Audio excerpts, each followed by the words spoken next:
안녕하세요. 오늘 여러분들과 함께 이야기 나눌 경산봉황초등학교 교사 최은지입니다. 반갑습니다. 선생님이 오늘 준비한 주제는 바다가 주는 선물인데요. 바다가 우리에게 주는 선물은 정말 많죠. 선생님은 그 중에서 바닷속 생물을 중심으로 이야기하려고 해요. 그럼 먼저 우리가 바다에 대해서 중요한 두 가지를 짚어보고 가려고 해요. 선생님이 보여주는 것이 무엇을 의미하는지 한번 맞춰보세요. 바다는 한자로는 바다해, 바다양이라고 해서 해양이라고 하는데 작은 바다를 해, 큰 바다를 양이라고 해요. 그러므로 해양이라고 하면 큰 바다와 작은 바다 모두를 말해요. 자, 이 숫자가 의미하는 것이 무엇일까요? 딩동댕! 맞아요. 지구 표면의 70%가 바다라는 사실은 너무나 잘 알려져 있죠. 흔히들 말하는 태평양, 대서양, 인도양처럼 규모가 큰 바다와 남극해, 북극해, 여러분들이 알고 있는 동해, 이 모두 우리는 바다라고 이야기합니다. 그렇다면 바다는 얼마나 넓을까요? 자료마다 조금씩 차이가 있기는 하지만 바다의 총 면적은 무려 약 3억 6,200만 제곱킬로미터입니다. 그 중에서 가장 넓은 바다는 어디일까요? 맞아요. 태평양이랍니다. 태평양의 넓이는 1억 6,900만 제곱킬로미터. 지구 전체 바다의 47%를 차지하고 있어요. 한반도 면적이 약 22만 2천 제곱킬로미터인데 이 태평양은 한반도보다 약 7,600배나 더 넓은 셈이죠. 정말 넓죠. 두 번째로는 대서양, 세 번째는 인도양, 그리고 남극해, 북극해랍니다. 두 번째 숫자가 의미하는 것은 무엇일까요? 딩동댕! 맞아요. 531은 5월 31일입니다. 5월 31일은 바다의 날이에요. 바다를 기념하는 날이 있어요. 바다의 날은 해양수산부 주관으로 국민들에게 바다와 관련한 산업의 중요성을 알리고 그 관련된 일을 하시는 분들께 감사하는 행사라고 생각하면 됩니다. 그럼 2020년인 올해는 몇 회의 바다의 날일까요? 맞아요. 25회랍니다. 벌써 25회가 되었어요. 그럼 바다의 날 영상을 한번 볼까요?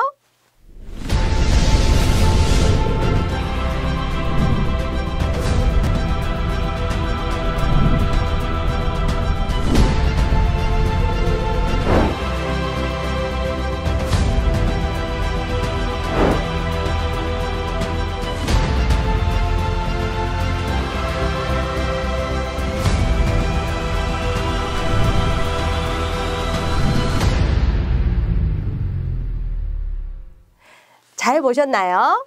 매년 5월 31일은 바다의 날이라는 것을 우리도 모두 잊지 않도록 해요. 오늘은 선생님이 수많은 바다 이야기 중에서 신기한 해안생물을 중심으로 이야기하려고 해요.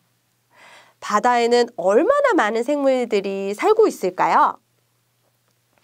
바다에는 동물, 식물뿐만 아니라 바이러스, 세균, 곰팡이 등 정말 다양한 생물들이 살고 있어요. 바다는 육지보다 면적이 2배나 넓기 때문에 이 넓고 깊은 심해, 깊은 곳에는 정확하게 생물 조사가 어려워요. 그래서 우리가 아직 모르는 생물이 훨씬 더 많이 살고 있을 거예요. 바다에 대한 조사를 계속할수록 해양 생물은 더 많아지겠죠. 자, 그럼 이제부터 신기한 바닷속 생물을 만나러 가볼까요? 고고고! 해안 생물 중에서 이것을 아주 잘 먹는 친구예요. 혹시 어떤 생물인지 아나요? 딩동댕! 맞아요. 해달이랍니다. 우리에게 보노보노 캐릭터로 익숙한 이 해달은 바다에 서식하는 족제비과 동물로 민물에 살고 있는 수달과는 친척 관계예요. 몸 길이가 70에서 120cm, 무게는 약 16에서 30kg 정도로 현존하는 해양 포유류 중에서 가장 작다고 해요. 수달과는 달리 뒷발에 물갈퀴가 있고요. 거의 하루 종일 물속에서 생활하는 것이 특징이랍니다. 해달의 또 다른 특징 중에 하나는 도구를 사용한다는 거예요. 성게나 조개 등의 먹이를 배 위에 올려놓고 돌멩이로 쳐서 껍데기를 깨뜨려 내용물을 꺼내 먹어요.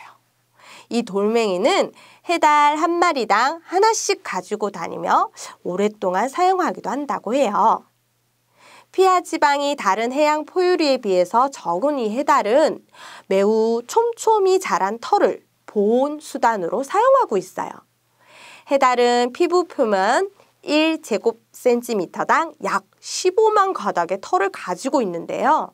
이것은 우리 사람의 머리가 전체에 자란 모발이 평균 10만 가닥인 거에 비교하면 엄청나게 많은 숫자죠.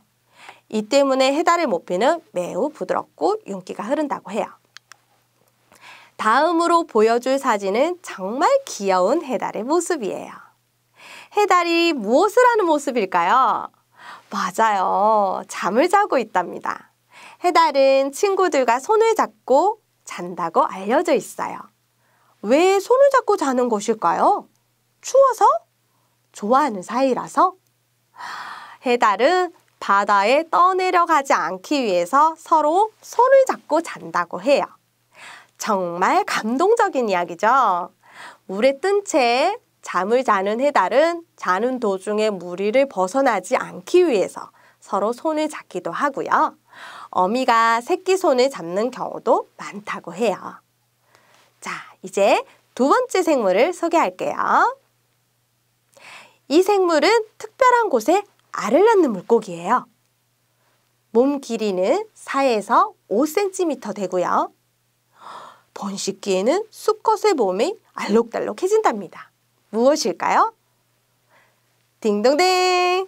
각시붕어랍니다. 이 물고기는 자손을 퍼뜨리기 위해서 대대로 이어온 저마다의 전략을 써요. 잉어나 붕어, 메기 등은 알의 일부가 다른 물고기의 먹이가 되거나 도중에 나쁜 일을 당해도 번식에 문제가 없도록 한꺼번에 수만 개의 알을 낳아요. 각시붕어 이외에도 한강납줄개, 납자루 등 이 납자루류의 물고기는 냇물에 사는 조개의 몸 안에 알을 낳아서 천적의 위협을 피한답니다. 그래서 대신 알은 조금씩만 낳는다고 해요. 정말 지혜로운 물고기죠? 세 번째 생물을 소개할게요. 이 생물은 알을 낳은 후에 특별한 곳에 알을 보호합니다. 어디에 보호할까요? 수컷이 이 알이 깰 때까지 보호한다고 해요. 수컷 사랑이 대단한 물고기입니다. 물고기인데요. 무엇일까요? 선생님이 초성으로 힌트를 주었습니다. 4글자입니다. 딩동댕! 줄도화돔입니다. 줄도화돔은 암컷이 알을 낳으면 수컷이 알을 입에 넣고 이 알들이 깰 때까지 보호한다고 해요. 알이 깨기 전까지는 밥도 굶고요. 오로지 알의 안전만을 생각하는 아빠 생각에 아빠 사랑이 가득한 물고기랍니다. 이 물고기 말고도 우악치라는 물고기도 있는데요. 이 물고기도 아빠의 입에서 알을 부화하기로 유명하답니다. 네 번째 생물을 소개할게요. 이 생물은 물고기인데요. 비늘이 없어요. 몸 길이는 60에서 60cm에서 1m이고요. 아주 큰 것은 3m까지 큰다고 해요. 독이 있고요. 무엇일까요? 딩동댕! 곰치랍니다. 곰치는 정말 못생겼어요.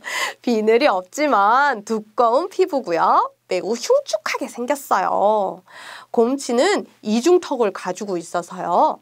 앞쪽 턱에 난 이빨로 먹이를 잡아챈 뒤에 목구멍 쪽 턱의 이빨이 먹이를 목구멍으로 보낸다고 해요. 그래서 이빨이 날카로워서 한 번 물리면 절대 안 놓치겠죠. 대신 곰치는 이빨 또는 피부에 독이 있어서 물리면 큰일 난답니다. 마지막 바닷속 생물은요. 해안 생물의 보물 창고로 불려진답니다. 바다 동물이고요. 색깔은 붉은색, 연분홍색 등 살아있을 때는 오색 찬란한 색을 띠고 있어요. 촉수가 있어요. 무엇일까요? 딩동댕, 산호랍니다. 이 산호는 18세기까지 식물로 분류되었었는데요. 현재는 동물로서 입도 있고 위와 장, 촉수를 가지고 있으면서 알을 낳아 번식을 한답니다. 이 촉수가 있어서 산호의 긴 촉수에 닿으면 쿡 독이 나와 물고기를 잡아먹죠. 입 주위의 촉수로 먹이를 잡아먹는 산호충. 이 촉수를 폴립이라고 해요. 폴립은 그리스어로 많은 다리라는 뜻을 가지고 있어요. 전 세계 2,500여 종의 산호는 이 촉수의 성질에 따라 다양한 모양과 색을 갖는데요. 크게 연산호와 경산호로 나뉜다고 해요. 연산호는 작은 가시가 몸을 받쳐주어서 다소 무른 데에 반해서 경산호는 석회줄로 된 딱딱한 골격을 가지고 있고 또 20도씨 이상의 높은 온도에서 살아요. 그래서 우리나라에서는 살지 못하고 우리나라 제주 지역의 산호는 대부분 연산호랍니다. 해양 생물의 보물창고이자 바다의 궁전으로 불리는 아름다운 산호초의 빛깔은 이 산호의 몸속에 함께 살고 있는 공생조류의 색깔과 색소 단백질 조합의 결과예요. 정말 아름다운 색의 산호죠. 그래서 산호는 주로 열대의 햇빛이 잘 비치는 맑은 바다에 서식하고 산호와 생존 협력 관계인 황록 공생조류가 광합성을 해야 하기 때문에 또 심해 산호를 제외하고는 대부분 얕은 수심의 따뜻한 바다에서 살아요. 산호와 황록 공생조류, 이 둘은 공생이 무척 중요한데요. 수온과 환경에 민감한 이 황록 공생조류가 산호를 떠나면 특유의 빛을 잃고 하얗게 변해 죽게 되는데 이를 백화현상이라고 합니다. 세계적으로 가장 큰 산호초, 산호초 왕국이라 불리는 곳, 이곳 1981년 유네스코 세계 자연유산으로 지정된 호주의 그레이트 베리어 리프가 있어요. 이곳은 하늘빛 바다가 선사하는 경관이 장관을 이루는 곳인데요.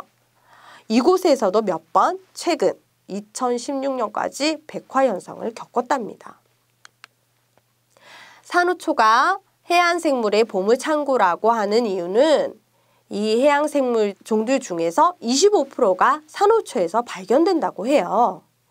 희귀 해양생물 중에 상당수가, 정말 많은 수들이요, 특정 산호초에서만 살고 있어 산호초는 생물 다양성 보존에 무척 중요한 역할을 하고 있어요.